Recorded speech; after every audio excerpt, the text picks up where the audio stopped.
ఇంధన పొదుపు పర్యావరణ రక్షణపై ప్రధాని మోదీ సీఎం చంద్రబాబు ఇచ్చిన పిలుపును మంత్రి నిమ్మల రామానాయుడు ఆచరణలో పెట్టారు. ఈ మేరకు ఇంధనం పొదుపులో భాగంగా డీజిల్, పెట్రోల్ వాడకం తగ్గించి నో వెహికల్ డేని పాటించారు.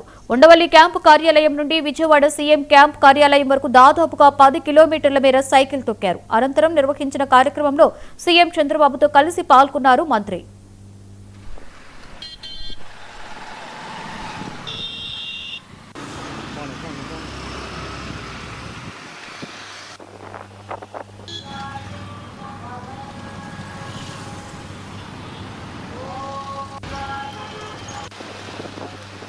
పోలవరం నిర్వాసితులకు సంబంధించి 300 కోట్ల రూపాయలు వాళ్ళ అకౌంట్లో జమ చేసేటువంటి కార్యక్రమానికి సైకిల్ మీదే రావడం జరిగింది.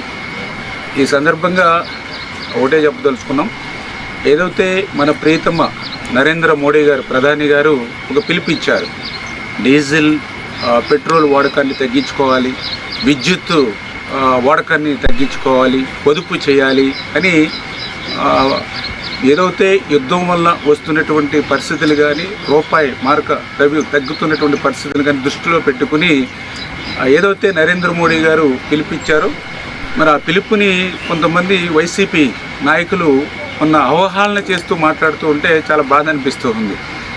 ఏదైతే ఆయన చెప్పినట్లుగా డీజిల్, పెట్రోలు, విద్యుత్ పొదుపుగా వాడుకోవడం, పొదుపుగా ఉండడం మీకు ఇష్టమైతే చేయండి, లేకపోతే రేపొద్దున అడుక్కు తింటామంటే తినండి. కానీ ఇట్లా ఒక ప్రీతమ ప్రధాని, అందరూ అభిమానించేటువంటి ప్రధాని, ఈ దేశ భవిష్యత్తు దృష్ట్యా, భవిష్యత్తు తరాల దృష్ట్యా పిలిపించినటువంటి నరేంద్ర మోడీ గారిని సైతం విమర్శించేటువంటి స్థాయికి వైఎస్ఆర్సీపీ నాయకులు చేరుకున్నారని అంటే వీళ్ళు పిచ్చి పరాకాష్ఠకు చేరినటువంటి పరిస్థితి. పోలవరం నిర్వాసితులకు